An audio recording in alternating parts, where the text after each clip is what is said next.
सकाळचे 10 वाजले होते. एका श्रीमंत मुलीने घरी नाश्ता वगैरे उरकला आणि ती गाडीत बसली आणि ती मुलगी एका छोट्याशा खेडेगावात गेली. एका करोडपती बापाची एक चमकदार गाडी स्वतः चालवत छोट्याशा खेडेगावातील एका छोट्याशा झोपडीसमोर येऊन थांबते. त्या झोपडीमध्ये एक महिला आणि तिचा मुलगा असे दोघेच राहत होते. पण त्यावेळी दिवसाची वेळ होती, त्यामुळे त्या घरात मुलाची आई एकटीच होती. ती करोडपती बापाची मुलगी गाडीतून उतरते आणि हळूहळू त्या झोपडीत राहणाऱ्या त्या महिलेजवळ जाते. जेव्हा ती मुलगी त्या महिलेजवळ जाते तेव्हा त्या मुलीला पाहून ती महिला हैराण होऊन जाते. तिच्या मनात प्रश्न निर्माण होतात की या चमकणाऱ्या गाडीमधून आलेली मुलगी इथे का आली आहे? ही मुलगी कोण आहे आणि आमच्यासारख्या गरिबांच्या झोपडीमध्ये हिचं काय काम आहे? आता ती महिला काही बोलणार त्या अगोदरच ती मुलगी म्हणते, आई, मी पुन्हा एकदा तुमच्या घरी थांबू इच्छित आहे. त्या मुलीचे हे वाक्य ऐकल्याबरोबर ती महिला जास्तच हैराण होते आणि त्या मुलीकडे नीट पाहू लागते. ती महिला त्या मुलीचा चेहरा पाहून काहीतरी आठवण्याचा प्रयत्न करत होती. शेवटी ती मुलगी कोण होती आणि ती महिला कोण होती जिला ती मुलगी सतत आई म्हणत होती? नक्की त्या दोघींमध्ये असं कोणतं नातं होतं ज्यामुळे त्या मुलीला त्या साधारण झोपडीपर्यंत यावं लागलं होतं? मित्रांनो, ही कथा आहे हिमाचल प्रदेशमधील एका छोट्याशा गावातील. त्या गावाचे नाव आहे काजलपूर. हे गाव पर्वताच्या कुशीत वसलेलं आहे. या गावाचं साधेपण आणि निसर्ग सौंदर्य यामुळे त्या गावचे नाव लौकिक आहे. परंतु त्या गावामध्ये एका छोट्याशा झोपडीत राहणाऱ्या आई मुलाच्या आयुष्यात असं वादळ होऊन येणारं जे त्यांचं पूर्ण आयुष्य बदलून टाकणारं होतं. त्या छोट्याशा झोपडीत लक्ष्मीताई राहत होत्या. एक आई जिच्या चेहऱ्यावर वयानुसार सुरकुत्या तर पडल्या होत्या, परंतु तिच्या डोळ्यामध्ये अजूनसुद्धा एक वेगळ्याच प्रकारची चमक शिल्लक होती. आणि लक्ष्मीताईंचा मुलगा करण आपल्या आईचा एकुलता एक आधार होता. लक्ष्मीताईंचे आयुष्य अगदी साधारण होते. त्यांच्याकडे 2-3 बकऱ्या होत्या. त्या बकऱ्यांचे दूध विकून त्यातून ते थोडेफार पैसे कमवत होत्या आणि थोडीफार शेती होती. त्या शेतीवर मेहनत करून लक्ष्मीताई आणि करण थोडेफार धान्य पिकवत असायचे. करणच्या बाबांचा मृत्यू कितीतरी वर्षापूर्वी झाला होता. जेव्हा करणचा बाबांचा मृत्यू झाला होता तेव्हा करण खूप छोटा होता. तेव्हापासून लक्ष्मीताईंनी एकट्याने आपल्या मुलाचं लालनपोषण केलं होतं. पण त्यांनी फक्त त्याचं पोषण केलं नाही तर त्याची प्रत्येक लहान मोठी इच्छा देखील पूर्ण केली होती. त्यांच्याकडे जास्त काही पैसे नव्हते ना संपत्ती, परंतु ते मायलेक दोघे छोट्याशा जगात खूप खुश होते. करण आता मोठा झाला होता. तो जवळच्याच कॉलेजमध्ये शिकत होता. तो ग्रॅज्युएशनच्या शेवटच्या वर्षाला होता. त्याचं स्वप्न होतं की चांगलं शिक्षण घेऊन एखादी चांगली नोकरी करावी. त्याला आपल्या आईला सर्व सुख द्यायची होती, जे तो आपल्या आईला आजपर्यंत देऊ शकला नव्हता. असे करून त्याला आपल्या आईच्या आयुष्यातील कष्ट कमी करायचे होते. कारण प्रत्येक दिवशी सकाळी कॉलेजमध्ये जायचा आणि संध्याकाळी घरी आल्यानंतर तो आपल्या आईला तिच्या कामामध्ये मदत करायचा. कधी बकऱ्यांना खायला घालायचा तर कधी शेतामध्ये पाणी देण्याचे काम करायचा. असे त्याचे अगदी साधारण आयुष्य होते. त्याच्या आयुष्यात तो मेहनत करत होता, परंतु तो तेवढाच प्रामाणिकसुद्धा होता. परंतु मित्रांनो, कथेमध्ये खरे वळण तर आता येते. शिमलामधील एका खूप श्रीमंत घरातील मुलगी काव्या, तिचं आयुष्य ती खूप चांगल्या पद्धतीने जगत होती. काव्याचे बाबा राजेश ठाकूर त्यांची एकुलती एक मुलगी होती आणि राजेश ठाकूर कोणी साधासुद्धा माणूस नव्हता. ते शिमल्यातील सर्वात मोठे उद्योगपती होते. त्यांच्याकडे 4 स्वतःच्या कंपन्या होत्या. खूप मोठा बंगला होता आणि खूप साऱ्या गाड्या त्यांनी खरेदी करून ठेवल्या होत्या. काव्याच्या आयुष्यात प्रत्येक गोष्ट होती जी पैशाने खरेदी करू शकत होती. खूप महागडे कपडे, खूप महागडी घड्याळे, चपला आणि खूप सारे मित्रमैत्रिणी. फक्त तिच्या आयुष्यात एकाच गोष्टीची कमी होती, ती गोष्ट म्हणजे सुख.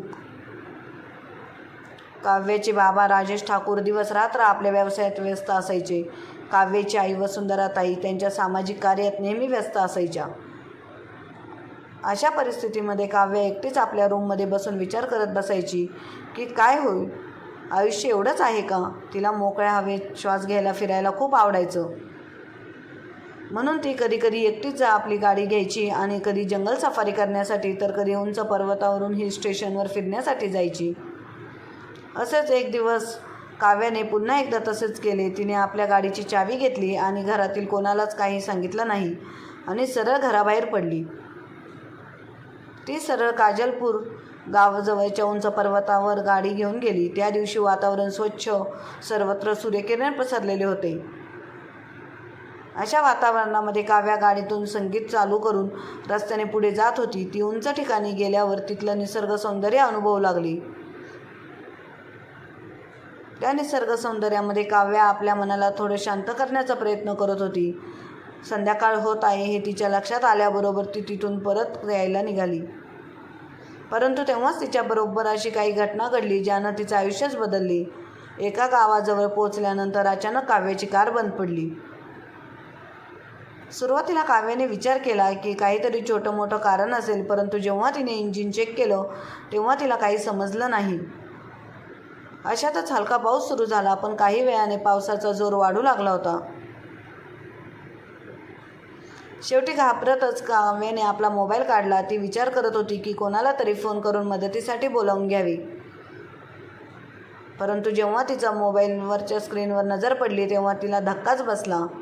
नेटवर्क पूर्णपणे गायब झालं होतं. आता विचार करा, एक मुलगी जी शहरामध्ये खूपच श्रीमंतांमध्ये वाढली आहे, अशी मुलगी एकटी एका अनोळखी गावाच्या शेजारी पावसात भिजलेली, फोनला नेटवर्क नाही, गाडी बंद पडलेली आणि घरापासून 50 ते 60 किलोमीटर दूर तिची काय अवस्था झाली असेल.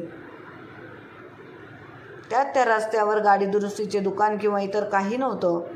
अशा परिस्थितीमध्ये काव्याचं हृदय आता धडधडू लागलं होतं. ती खूपच घाबरून गेली होती. तिला काही समजत नव्हतं की आता काय करावं. पाऊस चालूच होता तरीसुद्धा ती पुन्हा आपल्या गाडीतून खाली उतरली आणि इकडे तिकडे पाहू लागली.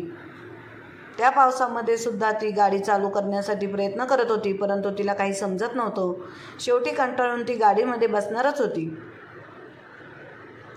तेवढ्यात तिची नजर दूरवर येणाऱ्या एका मुलावर पडली. तो मुलगा हळूहळू छत्री घेऊन काव्याच्या दिशेने येत होता. तेव्हा काव्याला जणू काही अंधारातच एक दिवा दिसला होता. त्यामुळे काव्या गाडीत न बसता लगेचच त्या मुलाकडे गेली. तो मुलगा दुसरा कोणी नसून लक्ष्मीताईंचा मुलगा करण होता, जो कॉलेजमधून आपल्या घरी परत येत होता. काव्या त्याच्याजवळ पोचल्याबरोबर त्याला म्हणाली, प्लीज माझी मदत कर, माझी गाडी बंद पडली आहे, मला काही समजत नाही, इथे नेटवर्कसुद्धा नाही, मी इथे अडकले आहे. करणने तर सुरुवातीला तिच्या चमकणाऱ्या गाडीकडे पाहिलं, मग त्याला तिची दया आली. करण म्हणाला, हे बघा, मला गाडी दुरुस्त करता येत नाही, परंतु माझं घर इथून जवळच आहे, तुम्ही गाडीमध्ये बसा, म्हणून मी तुमच्या गाडीला धक्का मारून तिथपर्यंत घेऊन जातो. पाऊस थांबेपर्यंत तुम्ही तिथे थांबू शकता. कारण पाऊस चालू झाला की इथे नेटवर्क मिळत नाही. पाऊस थांबल्यानंतर पुन्हा उंच ठिकाणी जाऊनच तुम्हाला नेटवर्क मिळेल. तेव्हा तुम्हाला कोणाला तरी फोन करून तुमच्या अडचण सांगावी लागेल. काव्याची इच्छा नव्हती, परंतु मजबुरी म्हणून तिला करणचे बोलणे मान्य करावे लागले. काव्या गाडीमध्ये बसली आणि करणने भिजत तिच्या गाडीला धक्का मारण्यास सुरुवात केली. हळूहळू पाणी आणि चिखल यामधून गाडी हळूहळू पुढे गेली आणि त्या झोपडीपर्यंत पोहोचली, जिथे करण आपल्या आईसोबत राहत होता. जेव्हा ते झोपडीपर्यंत पोहोचले तेव्हा काव्या गाडीमधून खाली उतरली. पावसाचा जोर अजून वाढला होता, त्यामुळे काव्या पूर्णपणे भिजली होती. करण म्हणाला, माझं घर आहे आणि पाऊस खूप जोरात पडत आहे, तू आतमध्ये ये. जोपर्यंत पाऊस थांबत नाही तोपर्यंत आराम कर, त्यानंतर फोन कर, मग कोणी ना कोणी तुझ्या मदतीला नक्कीच येईल. काव्या त्या झोपडीकडे पाहू लागली. मातीमध्ये बांधलेल्या भिंती, कौलारू छत आणि बाहेर बकऱ्या बांधलेल्या होत्या. ती विचार करू लागली की आपण इथे थांबू की नको, आपण थांबू शकतो का इथे. परंतु पाऊस आणि थंडी या दोन्ही गोष्टींनी तिला तिथे थांबवण्यासाठी मजबूर केलं. ती करणच्या मागोमाग आतमध्ये गेली. तिथे लक्ष्मीताई चुलीवर भाकरी बनवत होत्या. जेव्हा त्यांची नजर काव्यावर पडली तेव्हा त्या चकित झाल्या आणि त्याने करणला विचारले, बाळा, ही कोण आहे, तू हिला इथे कसं काय घेऊन आलास. करणने आपल्या आईला सर्व गोष्टी सांगितल्या. आई पर्वतावर फिरण्यासाठी आली होती, परंतु तिची गाडी खराब झाली आहे, मला गाडी दुरुस्त करता येत नाही आणि पावसामध्ये इथे कोणी मेकॅनिकसुद्धा मिळणार नाही आणि तिच्या फोनला नेटवर्कसुद्धा नाही, म्हणूनच मी तिला इथे घेऊन आलो आहे. लक्ष्मीताईंना सुद्धा माहिती होते की एकदा हा पाऊस चालू झाला की इथे फोन चालत नाही आणि उंच ठिकाणीच नेटवर्क मिळते. लक्ष्मीताई काव्याकडे प्रेमाने पाहू लागल्या. तिच्यासमोर एक टॉवेल करत म्हणाल्या, बाळा, हा टॉवेल घे आणि केस पुसून घे, नाहीतर तू आजारी पडशील. मग इथे आगीजवळ बस, म्हणजे थंडी कमी लागेल.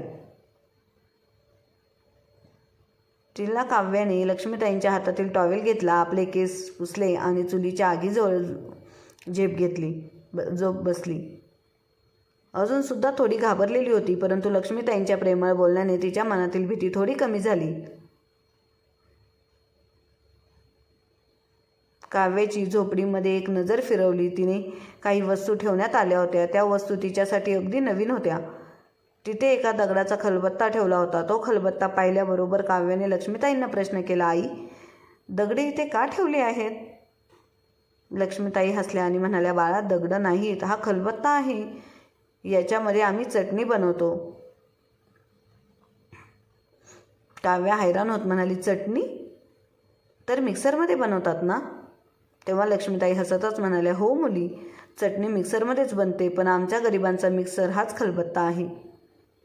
काव्याला लक्ष्मीताईंचं बोलणं थोडं विचित्र वाटलं, परंतु ती लक्ष्मीताईंना म्हणाली, आई, दाखवा ना, यामध्ये कशा प्रकारे चटणी बनवली जाते? लक्ष्मीताईंनी तिच्यासमोरच हिरव्या मिरच्या, लसूण आणि मीठ घेऊन ते सर्व खलबत्त्यामध्ये फुटण्यास सुरुवात केली. काव्या मंत्रमुग्ध होऊन त्या सर्व गोष्टी पाहत होती. काही वेळ पाहून झाल्यानंतर काव्या म्हणाली, मी सुद्धा प्रयत्न करू का? लक्ष्मीताईंनी होकार दिला आणि काव्याने पहिल्यांदाच खलबत्त्यामध्ये चटणी तयार केली. करण बाजूलाच उभा राहून या सर्व गोष्टी पाहत होता आणि गालातल्या गालात हसत होता की शहरातून आलेली ही मुलगी किती साधेपणाने हे काम करत आहे. तेवढ्यात लक्ष्मीताईंचा स्वयंपाक बनवून तयार झाला होता. तेव्हा लक्ष्मीताईंनी काव्यासाठी एक ताटामध्ये एक भाकरी, थोडी चटणी आणि थोडी भाजी वाढली. काव्याने सुरुवातीला त्या ताटातील जेवण पाहिल्यानंतर तोंड वाकडं केलं, पण नंतर तिने विचार केला की मी इतर गोष्टी एन्जॉय करत आहे, तर हे सुद्धा खाऊन पाहावं. जेव्हा तिने भाकरीचा एक तुकडा तोडून तोंडामध्ये टाकला, तेव्हा तिला एक वेगळंच प्रकारचा स्वाद चाखण्यास मिळाला. आणि कदाचित भूक लागल्यामुळे किंवा वातावरणामुळे, परंतु त्या साध्या जेवणामध्ये तिला अशी काही मजा आली, ती मजा तिला कधीच आपल्या घरच्या जेवणामध्ये आतापर्यंत आली नव्हती. काव्य जेवत असतानाच लक्ष्मीताई बरोबर बोलत होती आणि करणसुद्धा तिला मध्येच समजावून सांगत होता. ती कोणती गोष्ट इथे कशा प्रकारे केली जाते, कसं जेवण बनवलं जातं, कशा भाकऱ्या चुल्यावर बनवल्या जातात. तिघे बसून एकमेकांबरोबर बोलत होते, हसत होते, पण बाहेर पाऊस थांबण्याचं काही नाव घेत नव्हता. आता रात्रीचे 10 वाजले होते. तेव्हा लक्ष्मीताई म्हणाल्या, मुली, आता रात्र झाली आहे, त्यामुळे तू इथेच थांब. सकाळपर्यंत खूप पूर्ण वातावरण शांत होईल आणि पाऊससुद्धा थांबेल. तेव्हा तू फोन करून कोणाला तरी बोलावून घे. तेव्हा काव्य विचार करू लागली की आता रात्र झाली आहे, माझ्याकडे दुसरा कोणताच मार्ग शिल्लक नाही. अशा परिस्थितीमध्ये आपण तरी काय करणार? शेवटी काव्याने होकार दिला. तेव्हा लक्ष्मीताईंनी एका काट्यावर काव्यासाठी अंथरूण केले, कारण दुसऱ्या खाट्यावर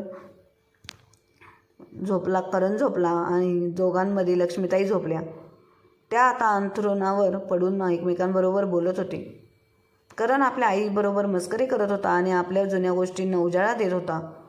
काव्या मात्र त्यांचं दोघांचे बोलणे ऐकत होती. त्यांचे बोलणे ऐकताना काव्याला एक वेगळ्याच प्रकारचा अनुभव येत होता, कारण तिच्या घरामध्ये अशा प्रकारचं बोलणं कधीच झालेलं नव्हतं, कधी ऐकलं नव्हतं.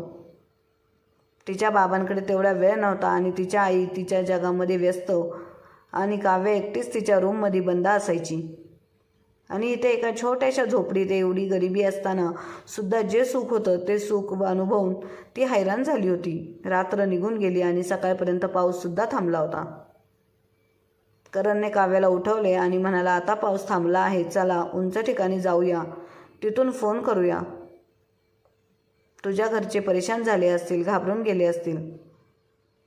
काव्या उठली, तयार झाली आणि पुन्हा पर्वतावर फोन करण्यासाठी, कुठे कुठे नेटवर्क मिळते का याचा शोध घेण्यासाठी घरातून बाहेर निघाली. रस्त्यामध्ये ती करणबरोबर खूप काही बोलत होती, गप्पा मारत होती. करणने तिला सांगितलं की माझ्या बाबांचा मृत्यू मी लहान असतानाच झाला आहे आणि मला माझ्या आईसाठी काहीतरी करायचं आहे. काव्या करणचे बोलणे ऐकत होती तेव्हा त्याचे बोलणे ऐकतानाच माहीत नाही कसे परंतु तिच्या मनामध्ये त्याच्याविषयी प्रेम निर्माण झाले. करण हसतमुख होता, मेहनती होता आणि त्याच्या डोळ्यामध्ये एक स्वप्न होतं. दोघे बोलत बोलत पर्वतावर पोहोचले. तिथे पोहोचल्यावर त्यांना नेटवर्क मिळालं. त्याच वेळी काव्याने आपल्या बाबांना फोन केला. राजेश ठाकूरने घाबरतच आपल्या मुलीचा फोन उचलला. बाळा, तू कुठे आहेस? आम्ही रात्रभर शोध घेत होतो. तू ठीक आहेस ना? व्यवस्थित आहेस ना? तू कुठे आहेस तू? काव्याने आपल्या बाबांना सर्व काही गोष्टी सांगितल्या आणि म्हणाली, बाबा, चिंता करू नका. माझी गाडी बंद पडली होती परंतु मी अगदी सुखरूप आहे. तुम्ही मेकॅनिक पाठवून द्या. राजेशने लगेचच एक मेकॅनिक आणि एक अतिरिक्त गाडी पाठवून दिली. त्यानंतर काव्या परत करणसोबत झोपडीमध्ये परत गेली. मग करणला आणि त्याच्या आईला त्याच्या कामात मदत करू लागली. काव्याने कधी बकऱ्यांना खायला घातले तर कधी लक्ष्मीताईंनी त्यांच्या ताईंबरोबर चूल पेटवली आणि भाकरी बनवल्या. या सर्व गोष्टी काव्यासाठी नवीन होत्या पण तिला त्या सर्व गोष्टी करत असताना खूप मजा येत होती. थोड्याच वेळात तिच्या बाबांनी पाठवलेली माणसं आली. त्यामुळे त्यांच्यासोबत काव्याला जावं लागलं. जेव्हा ती गाडीमध्ये बसली तेव्हा ती करण आणि त्याच्या आईला आवाज देऊन तिथून शिमलेला आपल्या घरी परत आली. परंतु मित्रांनो, कथा इथेच संपत नाही. घरी पोहोचल्यानंतर सुद्धा काव्याच्या डोळ्यासमोर करणचा चेहरा सतत येत होता. त्याचा साधेपणा, त्याची मेहनत आणि त्याच्या आपल्या आईविषयी असणारे प्रेम सर्व काही तिला आठवत होतं. रात्री आपल्या मौन अंतर्वनात पडल्यानंतर काव्या हाच विचार करत होती की जेवढं सुख मी आज करणच्या त्या झोपडीत अनुभवले तेवढं सुख मला आजपर्यंत कधीच अनुभवायला मिळालं नाही किंवा पाहिलंही नव्हतं. 2-3 दिवस काव्या ह्याच विचारामध्ये अडकलेली होती पण तिला राहवलं नाही म्हणून तिने पुन्हा एकदा आपली गाडी काढली आणि काजलपूरमध्ये पोचली. जेव्हा तिची गाडी झोपडीसमोर उभी राहिली आणि लक्ष्मीताईंनी तिला पाहिलं तेव्हा त्यांना आश्चर्य वाटले. काव्या आपल्या गाडीमधून उतरली आणि लगेच तिने धावत जाऊन लक्ष्मीताईंना मिठी मारली आणि म्हणाली, आई, मी पुन्हा आली आहे. मला तुमच्यासोबत राहायचं आहे. तिच्या अशा बोलण्याने लक्ष्मीताई हैराण झाल्या होत्या. परंतु काव्या म्हणाली, मला इथे सुख अनुभवायला मिळालं तुमच्यासोबत राहिल्यानंतर. मला चांगलं वाटलं. तेव्हा लक्ष्मी तिला आतमध्ये घेऊन गेल्या. संध्याकाळी करण कॉलेजमधून घरी आला. काव्याला आपल्या घरी पाहून त्यालासुद्धा आश्चर्य वाटलं. तेव्हा लक्ष्मीताई करणला म्हणाल्या की काव्याला इथं चांगलं वाटतंय. काव्या पुन्हा एकदा त्या दिवशी त्या दोघांबरोबर पुन्हा एकदा त्या झोपडीत राहिली. त्या दिवशी ती करणला लक्षपूर्वक पाहत होती. त्याच्याकडे पाहिल्यानंतर आता तिचे करणवर अजूनच प्रेम जडले होते. करणसुद्धा काव्याचे आपल्याकडचे पाहणे नोटीस केली होती पण तो विचार करत होता, ही तर शहरात राहणारी मुलगी, करोडपती बापाची मुलगी. दुसऱ्या दिवशी काव्या पुन्हा आपल्या घरी शिमल्याला निघून गेली. तेव्हा तिच्या घरच्या लोकांनी तिला विचारले, तू कुठे गेली होतीस? तेव्हा काव्या म्हणाली, त्याच गावात ज्या गावात मला सुख मिळते. 4-5 दिवसानंतर काव्याने आपल्या बाबापुढे आपलं मन मोकळं केलं. आपल्या मनातील सर्व गोष्टी आपल्या बाबांना सांगितल्या. बाबा, मी करणवर प्रेम करते. मला त्याच्याबरोबर लग्न करायचं आहे. त्या झोपडीत सुख मला आयुष्यभर अनुभवायचं आहे. आपल्या मुलीचे असे बोलणे ऐकल्यानंतर राजेश ठाकूरांची तळपायाची आग मस्तकात गेली. परंतु काव्याने हट्ट केला. तिची आईसुद्धा हैराण झाली. तिचं अशा प्रकारचं बोलणं ऐकून काव्याच्या हट्टापुढे त्यांना माघार घ्यावी लागली. मग ते नवरा बायको आपल्या मुलीला काव्याला बरोबर घेऊन काजलपूरला पोहोचले. करण आणि लक्ष्मीताई त्या सर्वांना पाहून हैराण झाल्या होत्या. काव्याची आई लक्ष्मीताईंना म्हणाली, आमची मुलगी तुमच्यावर प्रेम करते. तुम्हाला हे नातं मान्य आहे का? लक्ष्मीताईंना काव्याच्या आईचं बोलणं खरं वाटत नव्हतं परंतु काव्याच्या डोळ्यामधील अश्रू पाहून लक्ष्मीताईंना त्यांचे बोलणे खरे वाटू लागले. जेव्हा करणला विचारले तेव्हा त्याने सुद्धा काव्याच्या डोळ्यातील अश्रू पाहिले. शेवटी त्याने लग्नाला होकार दिला. मग काव्या आणि करणचं लग्न झालं. लग्नानंतर काव्या आणि करण आपल्या आईला सोबत घेऊन शिमल्याला गेले. तेव्हा काव्याने आपल्या बाबांना सांगून काजलपूरमध्ये त्या झोपडीच्या जागी एक खूप मोठं घर बांधण्यास सांगितले. तिथे जाणारे सर्व रस्ते खूप चांगल्या प्रकारे बनवून घेतले. तिथे लाईटची व्यवस्था केली. अनेक महिन्यानंतर काव्या आपल्या सासूबाईंना घेऊन पुन्हा काजलपूरमध्ये आली. आपल्या झोपडीच्या जागी एवढं मोठं घर पाहून लक्ष्मीताई अवाक होऊन त्या घराकडे पाहत राहिल्या. तेव्हा काव्या म्हणाली, आई, हे मी बनवून घेतलं आहे, कारण ह्याच जागी मला सुख मिळालं होतं. वेळ पुढे अशीच निघून गेली, पण आज कारण काव्या आणि लक्ष्मीताई मोठ्या आनंदाने त्या घरात राहत होत्या. लक्ष्मीताईंचं आता वय झालं आहे, पण त्यांच्या चेहऱ्यावरचं तीच प्रसन्नता होती. त्यांनी काव्याला कधीच आपली सून मानली नाही, तर ती आपली मुलगीच आहे अशा प्रकारची वागणूक दिली. म्हणून आजसुद्धा त्यांच्या घरामध्ये खऱ्या अर्थाने सुख नांदत आहे. असं म्हटलं तरी वावग ठरणार नाही. तर मित्र आणि मैत्रिणींनो, आपल्याकडे पैसा आल्यानंतर छोट्याशा झोपडीचे खूप मोठे घर तयार झाल्यानंतर सुद्धा लक्ष्मीताईंच्या आणि करणच्या वागण्यात कोणताही बदल झाला नाही. म्हणूनच त्यांची नावाला सून पण त्यांची मुलगी बनून आजसुद्धा आनंदाने आणि सुख समाधानाने जीवन जगत आहे. आणि काव्या देखील करोडपती बापाची मुलगी असून सुद्धा झोपडीत तिचं मन रमलं. तर मग मित्रांनो आणि मैत्रिणींनो, तुम्हाला काव्याबद्दल, लक्ष्मीताईंबद्दल काय वाटते कमेंट करून नक्की कळवा. कथा चांगली वाटली असेल तर लाईक, शेअर, सबस्क्राईब नक्की करा. धन्यवाद.